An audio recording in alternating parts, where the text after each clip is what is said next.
You will hear a number of different recordings, and you will have to answer questions on what you hear. There will be time for you to read the instructions and questions, and you will have a chance to check your work. All the recordings will be played once only. The test is in 4 sections. At the end of the test, you will be given 10 minutes to transfer your answers to an answer sheet. Now turn to Section 1. Section 1. You will hear a telephone conversation between a representative of an Internet provider service and a man who wants to get a new password. First, you have some time to look at questions 1 to 7.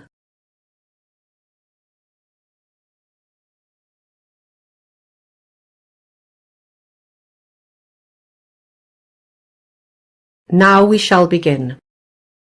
You should answer the questions as you listen because you will not hear the recording a second time.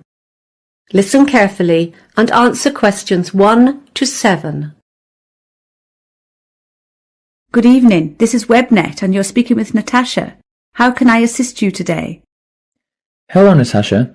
I tried to log into my WebNet account yesterday and I realised I'd forgotten my password. Are you able to help me with that? Of course. What I'll need to do is ask you a few questions to check your identity, and then I'll issue you with a new password. Is that okay? No problem. Firstly, can I have your full name, please? Michael Simmons. Simmons. I don't have a middle name. Great. And your date of birth? It's the 27th of the 3rd, 1988. Right. And I also need to know your previous address. I live at 12 Wake Street, and that's in... We have that as your current address. What was the address you registered with us before you moved there? Oh, yeah. I used to live at 319 Ocean Drive. That's in East Providence. I'll just need your contact phone number as well. That's 0492 48002. And just a few questions about your account. Do you know what your current data allowance is? I upgraded to the Gold account not long ago, so it's unlimited. Yes, unlimited data. Right, now can you just tell me about your payment plan? Which plan are you currently on? Do you know? Oh, hang on a minute while I think. Yes, I started off with a 12-month automatic renewal, but a few months ago I switched to the 24-month plan. That's fine. Now when you first registered for WebNet, you selected 2 secret questions and provided us with the answers. In order to issue you with a new password, I need you to answer those questions for me. Firstly, what is your mother's maiden name? My mother's name is Sarah. That's Sarah with an H. That sounds like her first name. We're looking for her maiden name. That's her family name before she was married. Oh, sorry, I misheard. It's, White. White as in the colour? Yes, that's right. Now, the other question you chose to answer, what was your first pet? The first pet I ever had? Yes. It was actually a goldfish. That's what it says on your file. OK, that's all done for you, Mr. Simmons. I've sent you a generic password, which should arrive in your email box within a few minutes. I'll just make a note of the date, 30th of June. When you log in, I suggest you go to the Members Details section on the website and change it to something you're going to remember. Wonderful, thanks. Before you hear the rest of the conversation, you have some time to look at questions 8 to 10.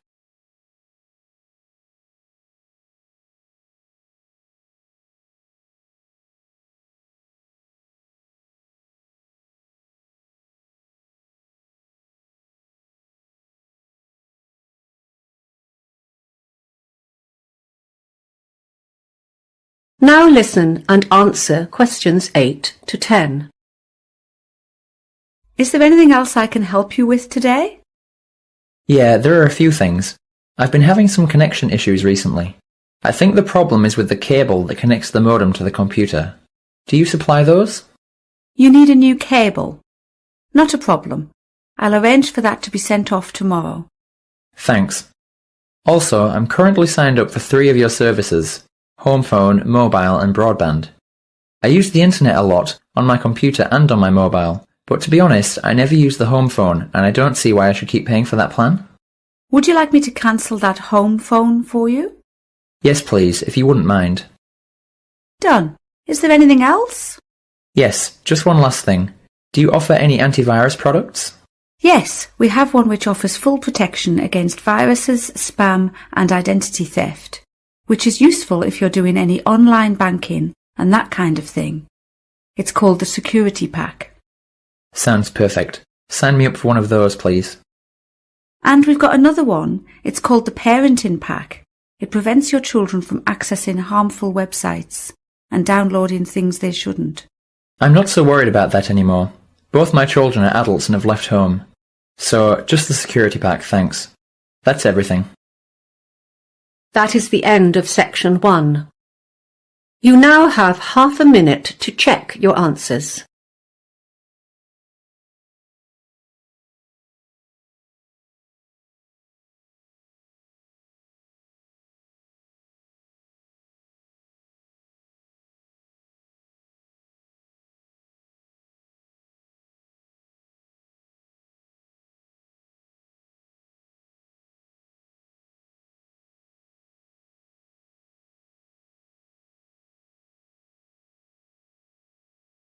Now turn to section 2.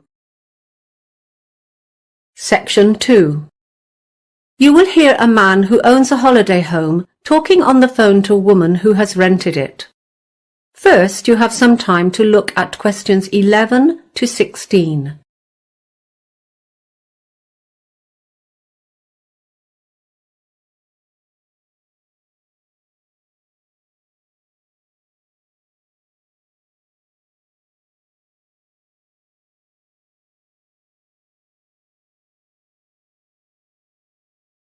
Now listen carefully and answer questions 11 to 16.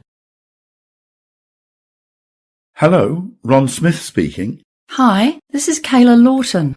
I signed up with the Holiday House agency to rent your beach house, but the agent isn't available today and I have a problem. I can't remember what she said about the alarm system. Oh, it's quite simple, really.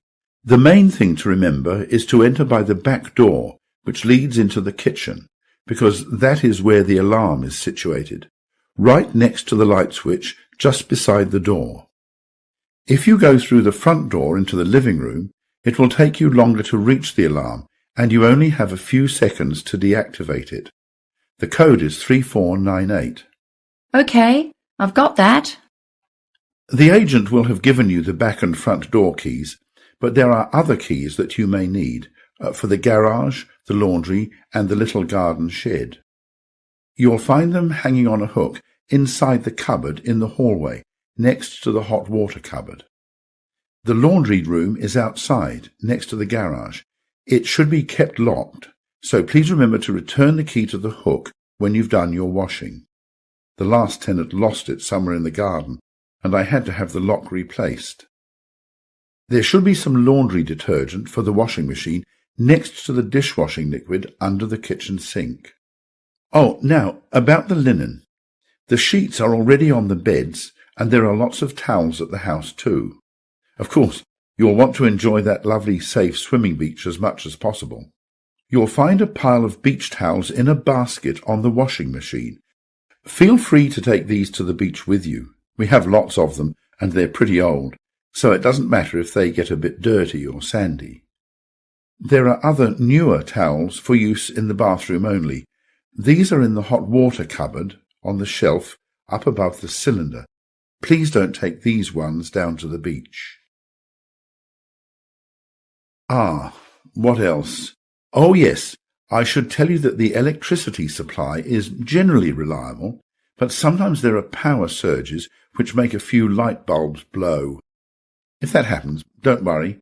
There are spare light bulbs in a shoebox on the chest of drawers in the bedroom. That reminds me, the main power supply is switched off at the mains box, which is above the front door. The first thing to do when you arrive is to pull down the large lever. It's clearly labelled mains switch. You don't need to touch any of the other switches. Thank you. Anything else? Before you hear the rest of the conversation, you have some time to look at questions 17 to 20.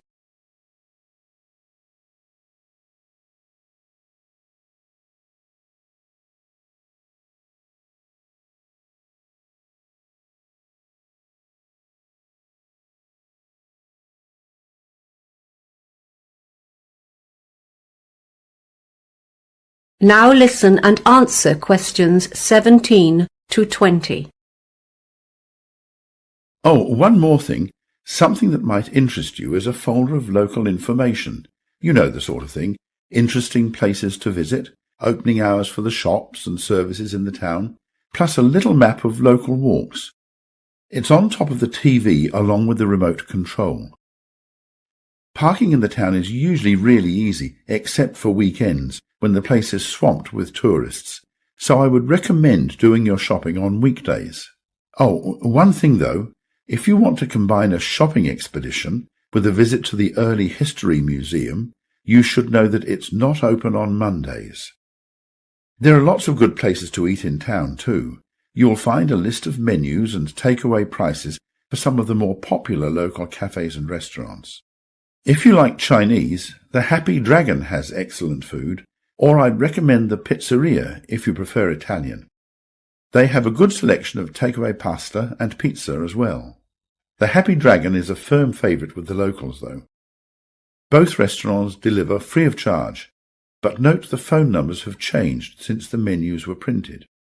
Phone 3231190 for pizza and 3239911 for Chinese. You won't be disappointed. Thanks a lot. I'll do that. That is the end of section 2. You now have half a minute to check your answers.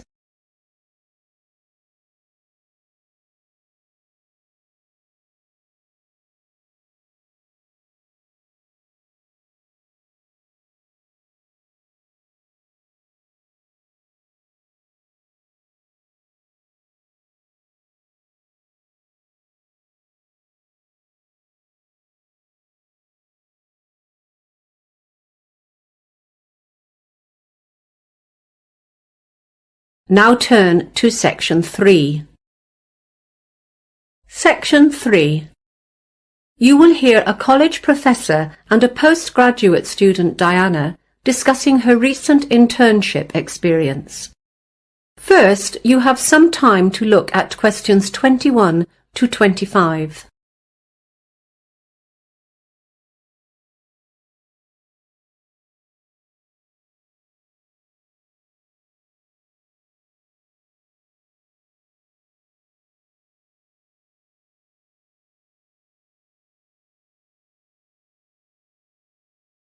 Now listen carefully and answer questions 21 to 25. Thanks for coming in today to discuss your internship experience. Completing some sort of work experience, like an internship, is a core part of our master's program, and we want to make sure students are able to make the most of it. That's fine. So, as I understand, you were offered an internship by Gregory Associates, is that correct? Actually, I got offers from a few companies, but Gregory Associates was the only one I seriously considered. Was there any reason for that? Yeah, they didn't offer the best conditions. Some of the other companies were offering to cover transportation and other living costs, that kind of thing. But I knew Gregory Associates was a widely recognized leader in the industry, and that was the big factor for me. And were you happy with your choice? Well, yes and no. Mixed feelings? Yeah, I mean, don't get me wrong. Everyone in the office was great. They didn't talk down to me, and they were always happy to assist if I wasn't sure about something. Was it the work, then? Some students do find internships a little tedious and boring. It's not that it was boring. I was doing new things every day, and I loved that. They really kept me on my toes. It's just that I'm studying economics, you know? But most of the projects I was assigned to involved more administrative stuff. It just wasn't relevant to what I've been studying. I'm sorry to hear that. I'll make a note of it. Let's talk about the good things. What did you particularly enjoy about the experience? Well, as an intern, the managers do tend to keep you at arm's length. They just don't trust you enough to let you take on a lot of responsibility for the big projects. That's understandable. Yes, but in a way, I liked that, because I got to stand back and watch and get a real sense of how a company like that runs on a day-to-day basis. And that was the highlight for me. Well, that's great to hear. How did you find managing the internship alongside your study commitments? Well, because my internship was over the summer break, that wasn't an issue for me at all. Okay. What would you say was the biggest struggle then? In the beginning, I might have said the hours. Those 6 a.m. starts were tough. But I quickly got used to that. In retrospect, the biggest difficulty was getting by on such a tight budget. As I wasn't earning anything, the whole experience really drained my savings account. Yeah, that can be tough. And my last question, what was the outcome of this internship for you? Some of our students are lucky enough to get offers of employment before finishing.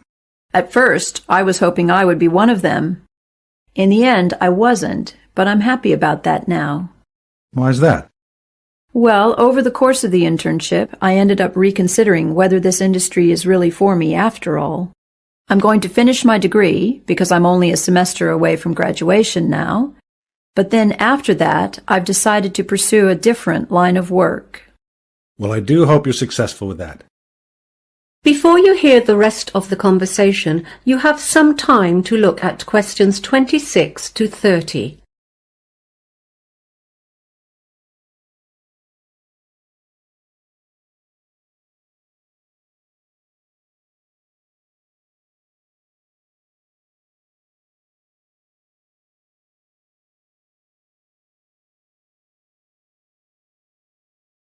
Now listen and answer questions 26 to 30.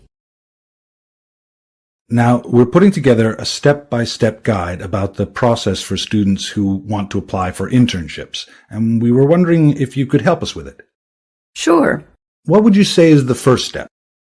Before they do anything else, students need to get their documents sorted. Companies need to see all sorts of things, such as reference letters and verified copies of academic transcripts. It can take time to get it all together, so applicants need to get onto this as soon as possible. Great. We'll put that down as number one. And then students should begin researching companies? Absolutely. They should look at a wide range of companies and the internships they offer. They really shouldn't limit themselves at that stage. It would be time-consuming to apply to them all, though. Yeah, so I think they need to weed out those positions they are not qualified for, or that don't meet their own needs and interests, and then put together a short list consisting only of those positions that are a good match. And then? Well, the next part is the applications, of course. I think the big mistake here is that some students just send the same cover letter and the same CV to each company, when in reality, every position is a little bit different. They really need to alter their applications so that they refer to the individual needs of each position. I'll make a note of that. And should students follow up on their applications? I think so. It's best to call each company. An email is too easy to ignore or delete. And not too soon either. A week after the applications have been submitted is probably ideal. So if they get an interview, what's next? Obviously, they need to prepare. For me, this included all sorts of things, like practicing my body language in front of the mirror and researching common interview questions online. Any tips for the interview itself? Most students are so obsessed with having the right answers, but I think the most important thing is actually to ask questions. It shows the employer that you are genuinely interested in their company and in the position. That's really helpful advice. Thanks for coming by today. No problem. That is the end of section 3. You now have half a minute to check your answers.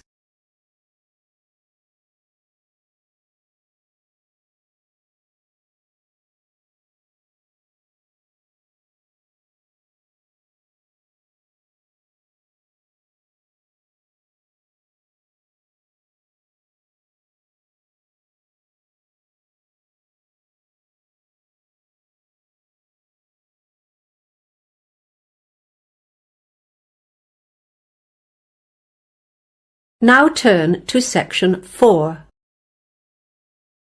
Section 4. You will hear the first lecture of a course in development studies.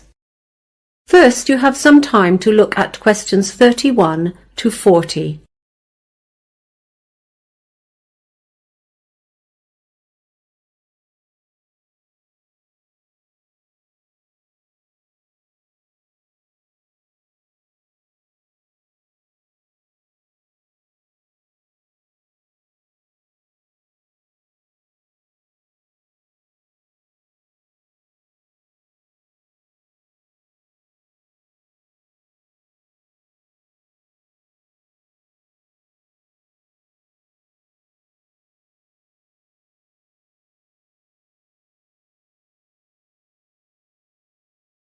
Now listen carefully and answer questions 31 to 40. Good morning, everyone, and welcome to your first lecture in Development Studies. Development Studies as a discipline can be boiled down to a couple of core objectives.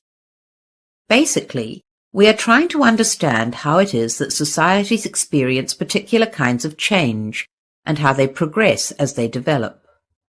We're also trying to go beyond that, however, and work out how different sorts of actions can facilitate or even encourage these changes to happen.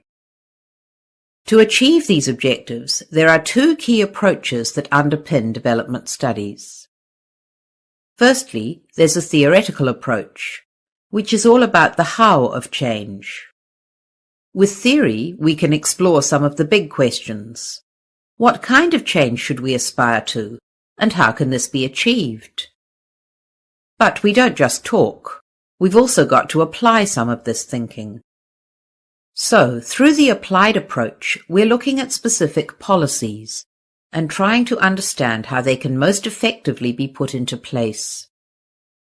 Although we try not to limit ourselves, we do focus on a few key areas.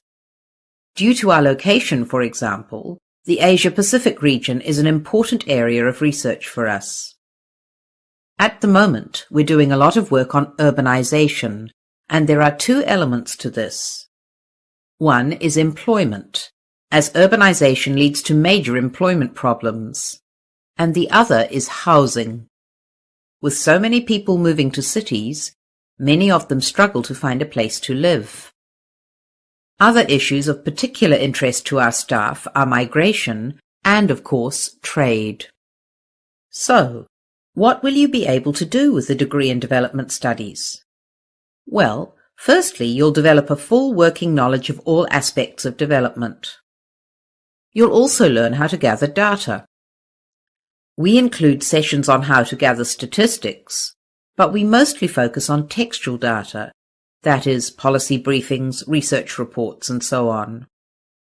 Once you've done your research, you need to know what it all means.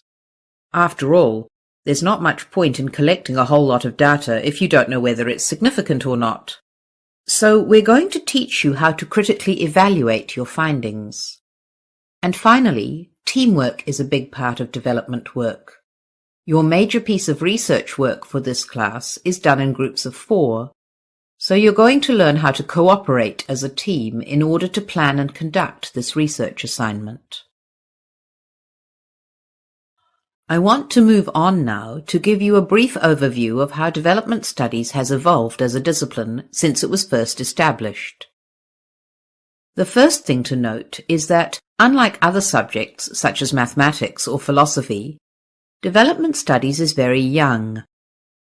It began taking shape as a formal discipline only in the 1950s. At that stage, economic concerns were at the forefront of nearly all research efforts. Researchers assumed that development in general could be measured by indicators such as gross domestic product, GDP, or unemployment levels. In the 1970s, a new set of scholars took charge. These researchers, informed by the social movements of the 1960s, brought a new set of issues to the table.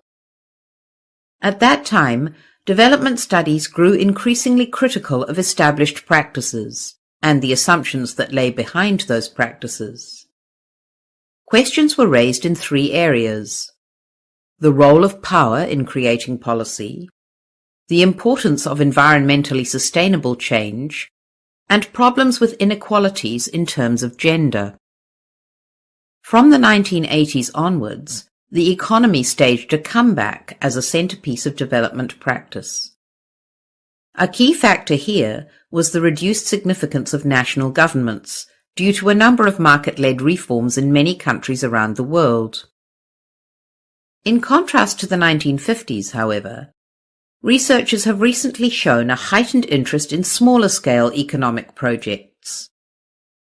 One significant innovation here is the idea of making tiny loans, sometimes only a few dollars, to help women in particular to start up a small business. And that brings us to today. So let's finish now by talking about... That is the end of section 4. You now have half a minute to check your answers.